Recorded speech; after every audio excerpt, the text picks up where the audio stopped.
Hello students, welcome to English class. In the previous class, I've explained you about letter A. We have done the introduction part.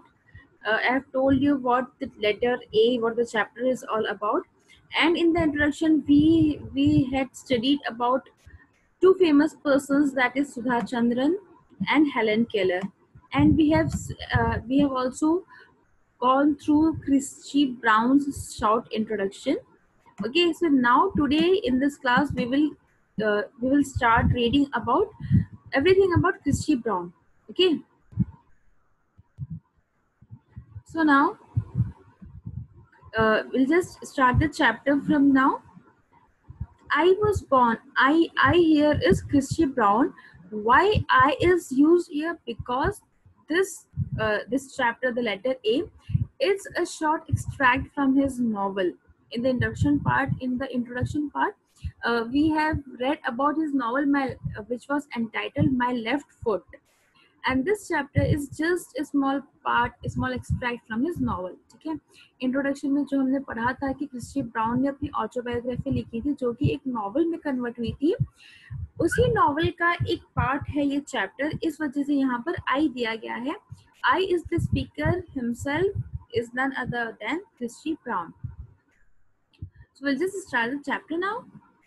I was born in the Rotunda Hospital on 5th June 1932. There were 9 children before me and 12 after me.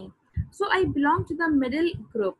Out of this total of 22, 17 lived, but 4 died in infancy, leaving 13 of us in the family.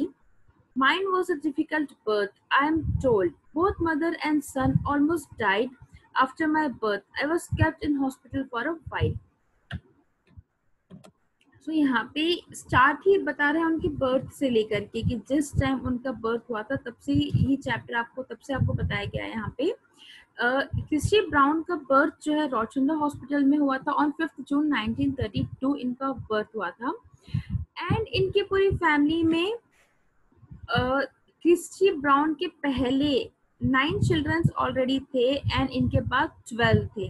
Okay, and ये जो है ये middle group में थे क्योंकि इनके पहले भी 9 थे और इनके बाद भी 12 इनके टोटल सिबलिंग्स थे. एंड ये जो टोटल 22 चिल्ड्रंस थे इनमें से 17 जिंदा थे और 4 की डेथ हो चुकी थी. ठीक है, इन्फेंसी दैट इज छोटे 1-1.5 साल की एज के अंदर ही 4 बच्चों की डेथ हो चुकी थी.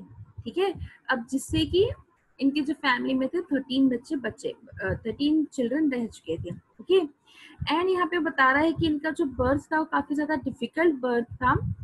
ये क्रिस्टी को बताया जाता था ओके कि जो उनका जो बर्थ हुआ था काफी क्रिटिकल टाइम था और उस दौरान जब इनका बर्थ हो रहा था उस दौरान क्रिस्टी की और इनके मदर दोनों की डेथ हो सकती थी. ठीक है, कंडीशन इतनी ज्यादा क्रिटिकल हो गई थी कि दोनों की डेथ हो सकती थी, लेकिन विद गॉड ग्रेस दोनों बच गए थे. और लेकिन क्रिस्टी ब्राउन की बर्थ में बहुत ज्यादा डिफिकल्टीज आई थी. इस वजह से उनके बर्थ के बाद उन्हें कुछ समय के लिए हॉस्पिटल में रखा गया था. So this was about his birth कि उनका बर्थ 5 जून को हुआ था और इनके बर्थ से पहले इनकी फैमिली में 9 चिल्ड्रन थे और इनके बाद 12 और चिल्ड्रन आए थे और इस वजह से बीच में थे, इस वजह से मिडिल एज ग्रुप के थे. सो ये जो टोटल 22 चिल्ड्रन थे इनमें से 17 जिंदा थे और 4 की डेथ हो चुकी थी. ओके, और इनका जो बर्थ था वो काफी ज्यादा क्रिटिकल रहा है और इनके बर्थ के दौरान इनके मदर की और क्रिस्टी दोनों की भी डेथ हो सकती थी, बट विद गॉड्स ग्रेस दोनों बच गए. लेकिन इनकी बर्थ के बाद इन्हें कुछ समय के लिए हॉस्पिटलाइज किया गया था. It was my mother who first saw that there was something wrong with me. I was about 4 months old at that time. She noticed that my head had a habit of falling backward. She attempted to correct this by placing her hand on the back of my neck to keep it steady, but when she took it away back, it would drop again. That was the first warning sign. सो यहाँ पे Christie brown बता रहे हैं कि उनकी mother ही थी जिन्होंने सबसे पहले नोटिस किया था कि क्रिस्टी के साथ कुछ गड़बड़ है.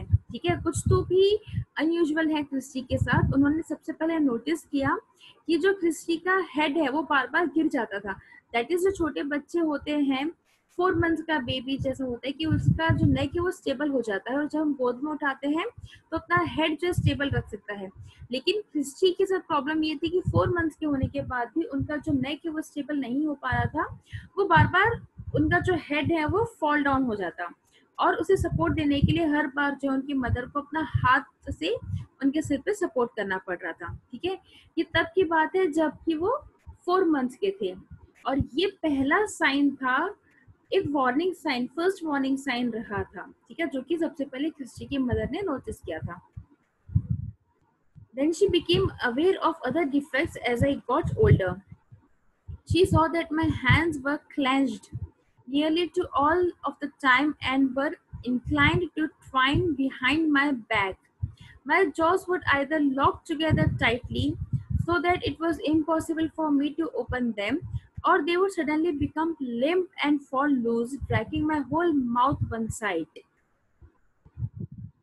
सो ये सबसे पहला साइन था जो कि उनका हेड स्टेबल नहीं था। इसके अलावा धीरे धीरे जैसे वो बड़े होते गए वैसे वैसे उनकी मदर ने और क्या क्या नोटिस किया, विल जस्ट फाइंड आउट। ठीक है, अब जो है धीरे धीरे जैसे वो बड़े हो रहे थे उनकी मदर को क्रिस्टी के बारे में और ज़्यादा डिफेक्ट्स के बारे में पता चल रहा था। उन्होंने नोटिस किया कि जो उनके हैंड्स थे वो क्लेंच होते, दैट इज पूरे से मुट्ठी बन के पूरे से राउंड होकर रहते थे उनके हैंड्स। और ऑलमोस्ट ऑलमोस्ट सारा समय उनके हैंड्स जैसे मुट्ठी बंद होकर से राउंड राउंड हुए रहते थे, पूरे स्ट्रेट हाथ नहीं होते थे। ठीक है, and were inclined to twin behind my back, that is उनके जो हैंड्स थे वो हमेशा मुड़े हुए और उनके पीछे, उनकी पीठ के पीछे, उनके जैसे कि हम हाथ जो हमारे साइड में या सामने रखते हैं, इनके जो हाथ थे ऐसे ट्विस्ट होकर उनकी पीठ के पीछे उनके बैक साइड में उनके हैंड्स हुआ करते थे। और जो उनका जॉ पार्ट था, दैट इज ये वाला पार्ट, जो उनके जॉस थे वो या तो कभी एकदम टाइटली बंद हो जाते कि उनका माउथ खुल भी नहीं पाता, या नहीं तो कई बार एकदम ऐसे लूज होके जॉ ऐसे होके फॉल डाउन हो जाता और वापस से जॉस उनके ऊपर ही नहीं हो पाते। ठीक है, ये फर्दर और धीरे धीरे उनकी सिम्टम्स उनकी मदर ने नोटिस किया था। At 6 months, I could not sit up without having a mountain of pillows around me. At 12 months, it was the same. My mother got very worried and told my father her fears, and they decided to seek medical advice. I was a little over a year old when they began to take me to hospitals and clinics. अब ये तो symptoms हो गए। अब जब वो 6 months के थे, जनरली 3-4 मंथ्स का बेबी जो है वो बैठने लगता है, लेकिन क्रिस्टी जो है 6 मंथ्स के हो गए थे तब भी वो बैठ नहीं पाते थे। उनको अगर बिठाना होता तो उनके पीछे बहुत सारे पिलोज, जैसे कि पिलोज का एक माउंटेन सा बना के पिलोज के सारे उन्हें बैठाना पड़ता। ठीक है, जब वो 6 मंथ्स के थे। पर जब वो 1 ईयर के हुए तब भी उनके साथ यही कंडीशन थी। वन ईयर का जो बच्चा होता है जनरली वो चलने लगता है, लेकिन क्रिस्टी जो है 1 ईयर के हो गए तब तक भी वो बिना पिलो के सपोर्ट के वो बैठ नहीं पाते थे। So this was the time जब उनके मदर बहुत ज्यादा वरीड हो गए थे क्रिस्टी को लेकर, और फिर उन्होंने क्रिस्टी के फादर से जो उनके मन के सारे फियर्स थे, जो क्रिस्टी के साथ फिजिकली प्रॉब्लम थी, इसके बारे में क्रिस्टी की मदर ने क्रिस्टी के फादर को बताया। और तब उन्होंने डिसाइड किया कि उन्हें अब मेडिकल एडवाइस लेनी चाहिए। और जब क्रिस्टी 1 ईयर के हुए थे, दैट वाज अ टाइम जब क्रिस्टी को डॉक्टर के पास ले जाना स्टार्ट किए थे। सो 1 ईयर के होने तक क्रिस्टी में जो फिजिकल डिसेबिलिटीज के जो सिम्टम्स थे उसमें थे उनका नेक स्टेबल नहीं रहना और वो बैठ नहीं पाना ठीक से, और उनके जो हैंड्स थे वो पूरी तरीके से ट्विस्टेड होते थे और वो उनकी बैक साइड रहते थे। ठीक है, ये प्रॉब्लम्स उन्होंने नोटिस की जब वो 1 ईयर के थे, और तब इन्होंने डिसाइड किया था कि क्रिस्टी को अब डॉक्टर की एडवाइस की जरूरत है। They were convinced that there was something definitely wrong with me, something which they could not understand or name, but which was very disturbing. Almost every doctor who saw and examined me labeled me a hopeless case. So now अब जो है उनके parents को इतना ज्यादा, ये लोग इतने ज्यादा कन्विंस हो गए थे कि वो श्योर थे कि क्रिस्टी के साथ कुछ ना कुछ तो गड़बड़ है।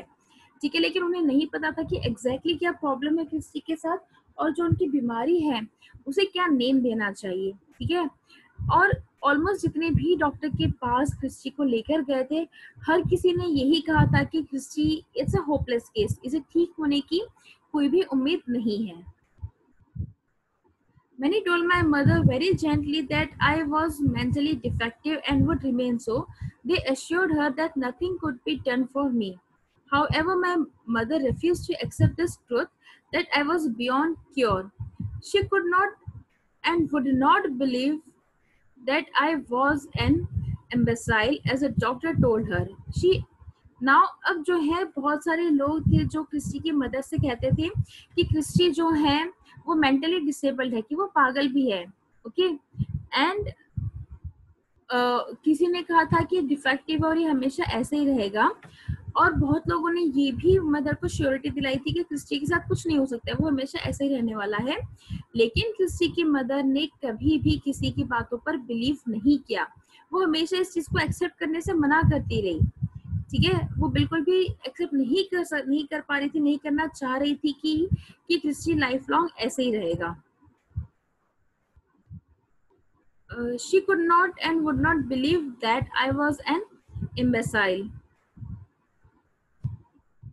इम्बेसाइल मतलब जनरली वो होता है जो कहते हैं ना कि मन बुद्धि का है, जिसका ब्रेन डेवलप नहीं है। ठीक है, तो बहुत लोग ये कहते थे कि ये पागल है, इसका ब्रेन पूरी तरीके से डेवलप नहीं हुआ है, मन बुद्धि का है।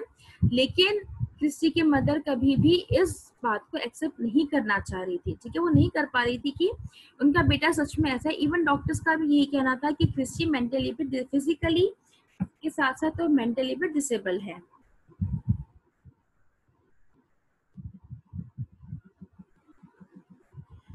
She had not a scrap of evidence to support her conviction that though my body was crippled, my mind was not. Now, अब जो है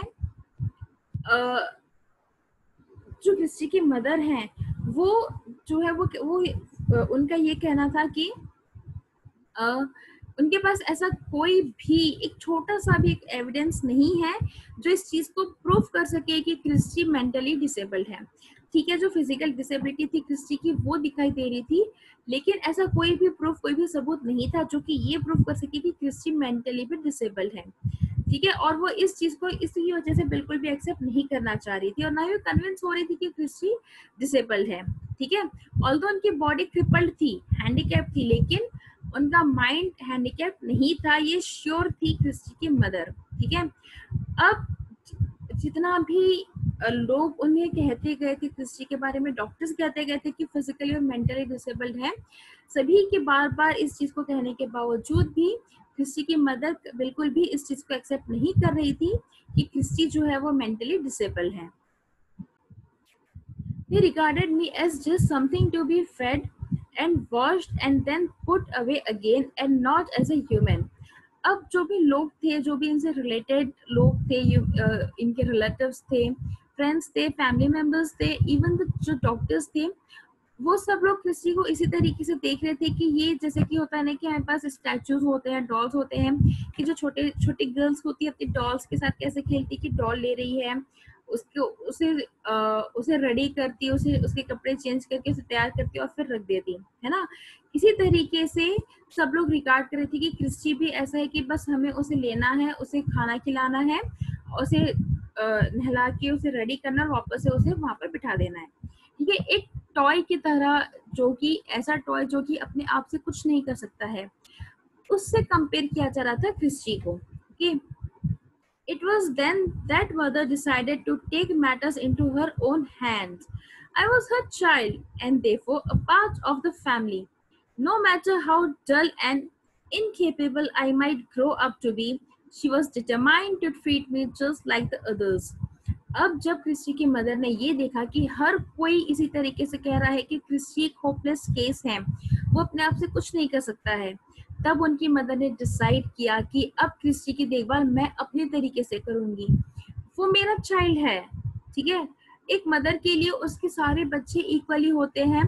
अगर कोई बहुत ज्यादा इंटेलिजेंट है, कोई डम है, कोई फिजिकली स्ट्रांग या कोई हैंडीकैप है, बच्चा कैसा भी हो, मदर के लिए सारे बच्चे इक्वल ही होते हैं। ये वो उनका खुद का चाइल्ड है, तो अपने चाइल्ड के साथ इस तरीके से होता हुआ इस तरीके का डिस्क्रिमिनेशन वो नहीं देख सकती है।